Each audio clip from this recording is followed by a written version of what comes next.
In Jamaica, they whispered of a creature born from wicked souls, a beast that rose through towns in the dead of night, dragging chains, spitting fire.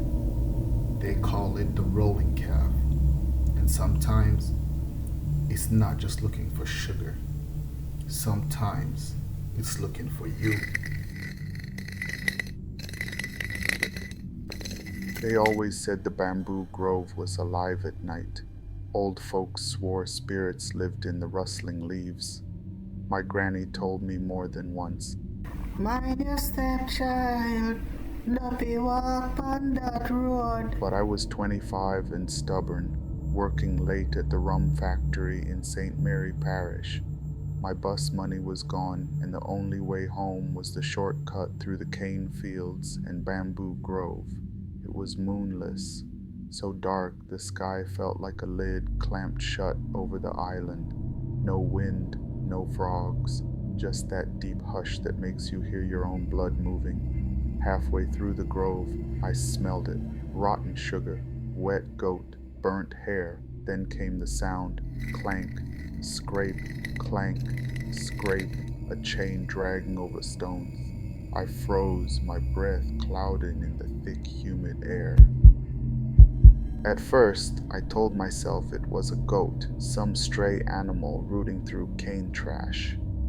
But then I saw two red eyes, glowing, shifting deeper between the bamboo trunks. As the creature stepped into the clearing, the shadows peeled back like a curtain. It stood as tall as a man, shaped like a hornless goat. Black hide gleamed slick as oil, muscle shifting under skin. One of its front legs ended in a human arm, hairy, thick, fingers curled into a half fist. The other leg was a horse's shining black hoof. Its hind legs were goat hoofs, cloven and trembling like it could barely stand upright. Its tail curled high over its back like a scorpion's sting. Twin jets of orange flame hissed from its nostrils, lighting the bamboo gold and red. Around its neck, a massive iron collar. Behind it trailed a chain so thick it could anchor a ship. And that stench, burnt sugar, animal sweat, rotting blood. I wanted to run, but my legs wouldn't move. The rolling calf cocked its head, nostrils flaring. Then it spoke. You remember me, boy? Remember? Oh, you left me for dead. My stomach dropped like a stone. That voice was Mr. Miles. Years back, Mr. Miles was the local butcher. Everyone said he did obeah on the side. One day he just disappeared. Rumors said he murdered his apprentice and fled. Others said a rolling calf carried him off screaming into the bush. Either way, his shop stayed boarded up, meat hooks rusting in the shadows, yet here he was, speaking through this creature's burning maw. Me come fi collect what you owe. The flames hissed as it spoke, throwing sparks into the night. I choked out, I don't owe you nothing, Mr. Miles. It stepped closer, its human hand stretched toward me, fingers twitching as if remembering how to hold a knife. The creature reared up, screaming. The sound was half human, half animal, like a man drowning in his own blood. Then it charged. I turned and ran. Branches slapped my face. My shirt tore open on thorny vines. Behind me, the chain rattled louder. Clank, clank, clank. Suddenly, I heard a different sound, a soft skittering like claws on stone. I looked back. The rolling calf wasn't a goat anymore. It was a brindled cat the size of a dog, eyes glowing green, fangs dripping. Its fur was matted with dark streaks like blood. It stalked low to the ground, moving impossibly fast. Then it lunged. I ducked just in time. It flew over me, twisted in midair, and hit the ground, already shifting shape again. Now it was a bull, black, hornless muscles rippling under slick hide. Steam jetted from its nostrils, leaving scorch marks in the grass. I stumbled out of the bamboo and into the edge of the cane fields.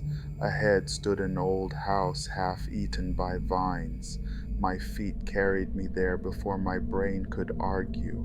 I crashed through the rotting door. Inside smelled like mildew, old blood, and sugar gone rancid. Glass jars, cluttered shelves filled with animal parts and brown syrup. Fetish dolls dangled from the rafters. I realized where I was, Mr. Miles's old butcher shop. The rolling calf's voice hissed outside the door.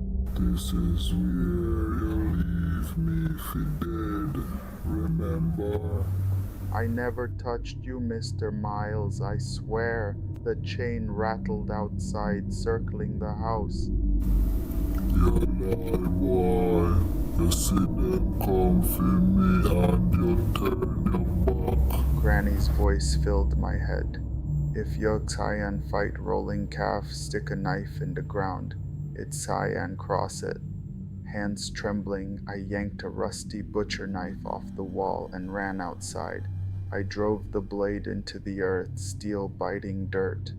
The rolling calf froze mid-step. Steam curled from its nostrils. Its eyes rolled wildly, like something trapped inside wanted to claw its way out. It began shifting forms again, cat, dog, bull, goat, flickering like a strobe light. But each time it lunged toward me, it hit an invisible wall around the knife. Me comfy collect. Me come for collect. Suddenly the clouds parted. Moonlight poured over the yard in a flood of silver. The rolling calf shrieked. Its skin blistered and bubbled like tar under a torch. It staggered back, covering its eyes with its human arm. Flames sputtered out of its nostrils. Moonlight, no, me Tsayan. Its chain fell slack. Then it reared up one final time and galloped into the cane fields, the chain rattling fainter and fainter. I collapsed to my knees, sobbing. I thought it was over. But 3 nights later, I woke to that same smell, rotting sugar and burnt hair. I crept to my window and peered out into the yard. Under the moonlight stood the rolling calf, but it wasn't shifting shapes anymore. It stood there as a man with my face, my clothes, my eyes glowing red like coals, chains coiled around its neck, trailing across my lawn. It lifted a human hand and pointed at me. Me comfy collect what you owe, boy.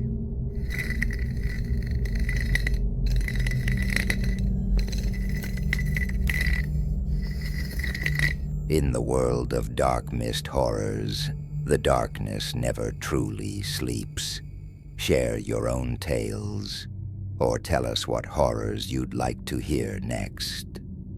And if you're brave enough for more, like, subscribe, and join the darkness again. Only on Dark Mist Horrors.